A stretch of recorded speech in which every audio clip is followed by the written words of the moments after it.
What we have here are two homegrown diesel compact SUVs.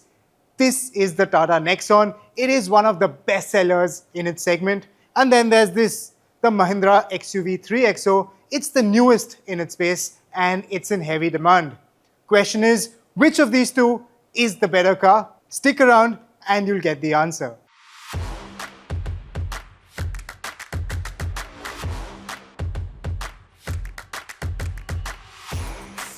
Let's start this comparison with a comment on their design. Yes, looks are subjective, but in my eyes, the Nexon looks quite handsome. The XUV stance, its larger 17-inch wheels, as well as its tail lamp execution does lend it a more premium look though. As far as dimensions go, these two cars are quite similar, just millimeters apart from each other. However, the XUV's wheelbase is significantly longer, that translates into more cabin space.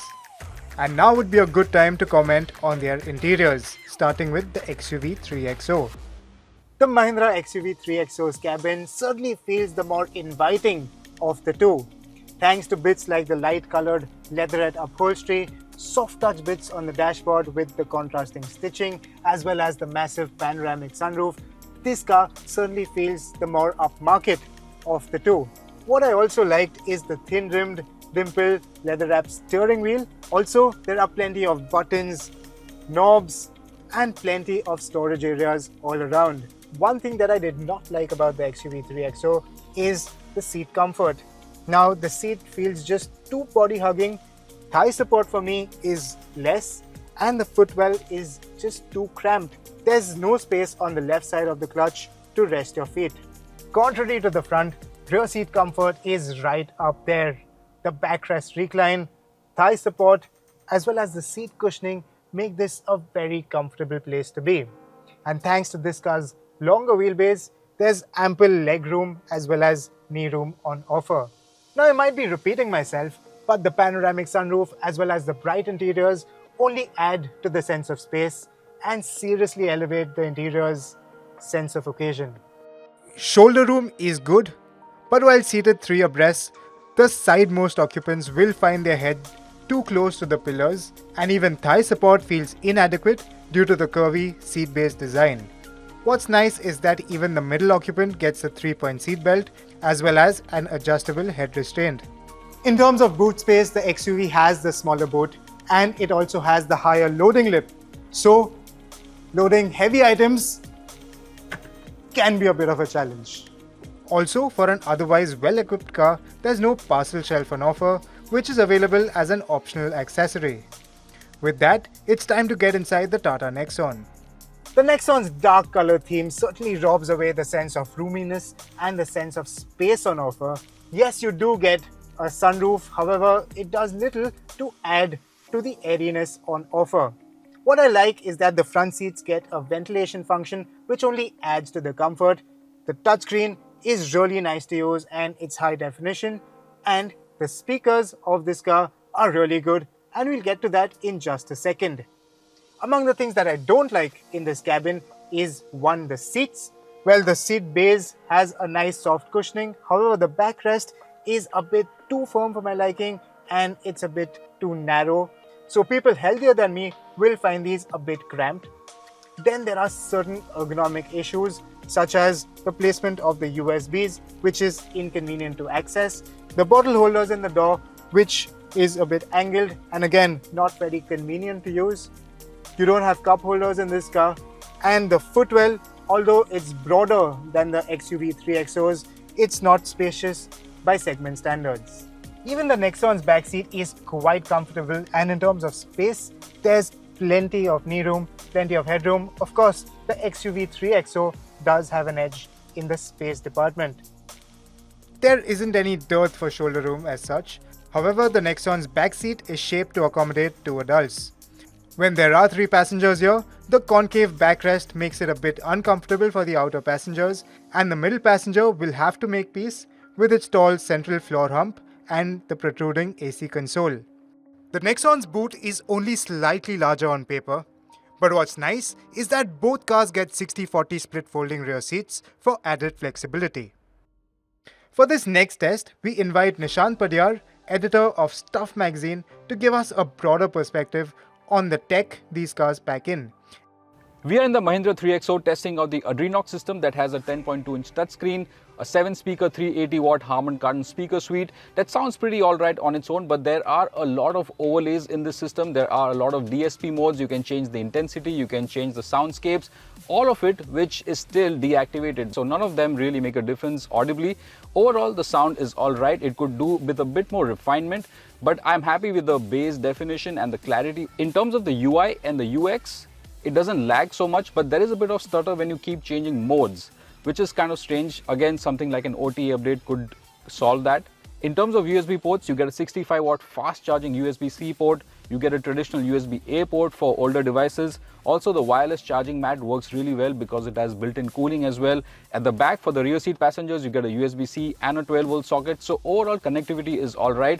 We were promised wireless Apple CarPlay and Android Auto, which again in this particular car doesn't seem to be functioning. So there are a lot of areas where the 3XO still feels like a work in progress, and Mahindra should be fixing that hopefully very soon. And now it's time for Nishan to test the Tata. The Tata Nexon instantly feels like a big step up over the Mahindra 3XO because the floating touchscreen just looks so much more contemporary. It's based on the Tata IRA 2.0 platform, which is as current as you can get, has Amazon Alexa built in, has a 9-speaker JBL sound system that sounds really expansive, great big soundstage, really nice crisp bass, and really is a step up on the Mahindra. In terms of connectivity, you get USB-C and USB-A, although not very conveniently located, but you do get a nice wireless charging pad right on the center console. Also supports wireless Apple CarPlay and Android Auto.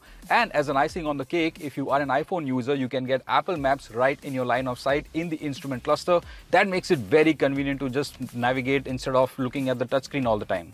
It doesn't have all the gimmicks as the Mahindra 3XO in terms of DSP modes and soundstage modes, but it does the basics really well and gets the job done. We also test the performance of their LED headlamps, and in our tests, it is quite evident that the XUV illuminates the road more evenly and has a better spread too. For its rear view camera, we devised a small test. We parked both cars in the same spot in total darkness to find out which camera performs better in low light conditions. Turns out, the two reversing lights in the XUV 3XO brighten up the space better. The Nexon, on the other hand, has a much wider view, although due to limited illumination, the subject in the background isn't very clear. A point to note is that while the Nexon gets a 360-degree camera, this variant of the XUV is only equipped with a reversing camera. Before moving on to the driving bits, let's look at their prices. The XUV has a much lower starting point than the Tata Nexon. For this comparison, we've brought the AX7 variant of the XUV that's priced at Rs 13.69 lakh. If we compare the similarly priced Fearless variant of the Nexon, the latter misses out a sunroof and JBL speakers, which are available in the top spec Fearless Plus variant that's Rs 1 lakh dearer. The AX7 variant of the XUV gets all-wheel disc brakes, a panoramic sunroof, and 17-inch alloys as key features over the Nexon. Spend Rs 30,000 more than a fully loaded Nexon, and the top spec XUV AX7L gets level 2 ADAS features. However, none of the XUV variants get ventilated seats, which are available with the Nexon. With that, it's time to shift focus towards their powertrains. What's common between them is that both cars use their respective 1.5-litre 4-cylinder diesel engines, and both are mated to 6-speed manual transmissions. Interestingly, to meet the current BS 6.2 emission standards, Tata has deployed a clever, cost-effective piece of technology called passive selective catalytic reduction that does away with the need for the expensive, full-on SCR system, which requires a urea tank and an injection system. The Mahindra gets the latter. So with more expensive hardware, does the XUV's diesel engine have an edge in the real world?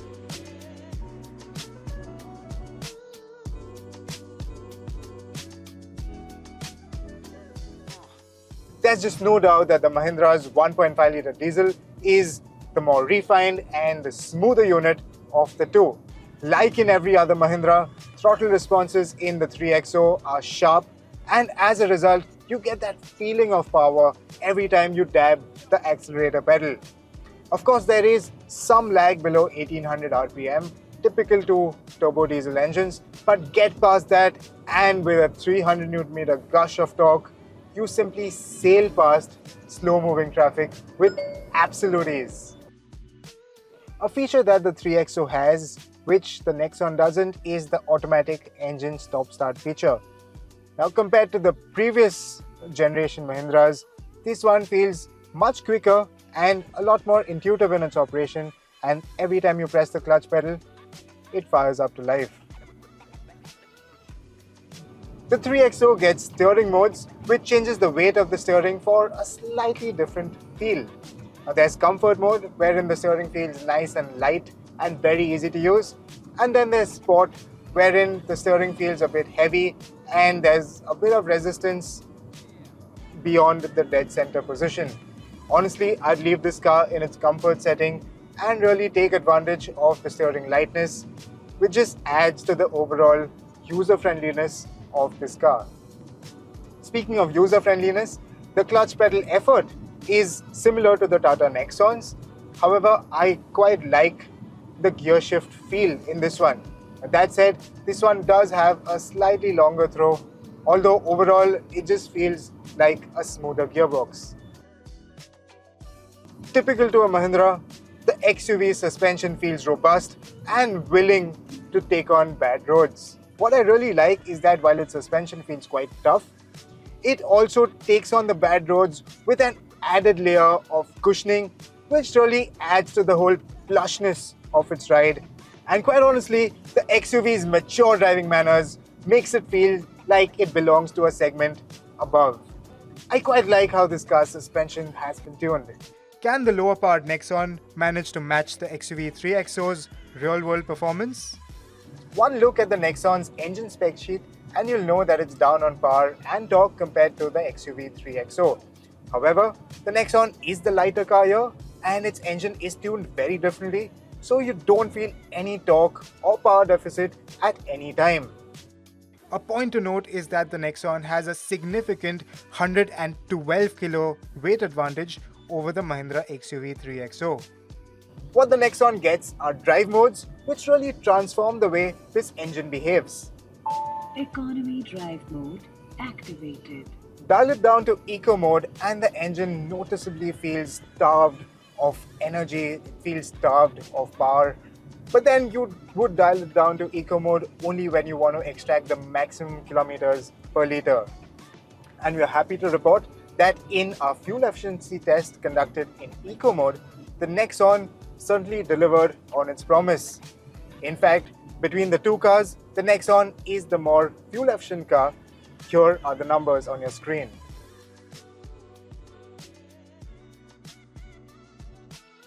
And then there's this, Sport drive mode activated. where the engine feels a lot more energetic and a lot stronger in the way it delivers its performance. We timed the two cars and surprise, surprise, in our acceleration tests, the Nexon is the quicker car. While the Nexon is only slightly quicker in terms of outright acceleration, the difference is much greater during rolling acceleration. So while the Nexon does deliver in terms of performance as well as fuel efficiency, refinement, however, isn't the Nexon's strong suit. In fact, you can hear the diesel clatter at all times, and the faster you spin this engine, the louder it gets. The Nexon steering is sharper, its chassis feels tighter, and this feels sportier to drive of the two cars. Let's just say this, if you're driving on a winding section of road, it is the Nexon that'll plaster the wider smile on your face. Its construction feels inherently tough and it discards bad roads with disdain. However, its suspension's firmness does cause quite a few sharp movements to filter through inside the cabin. With that out of the way, it is time to declare a winner. There's a reason why the Nexon is one of the best sellers in the segment. It offers everything that buyers in the segment are looking for, like a spacious cabin, a long list of features which includes ventilated seats, which the Mahindra XUV 3XO misses out on.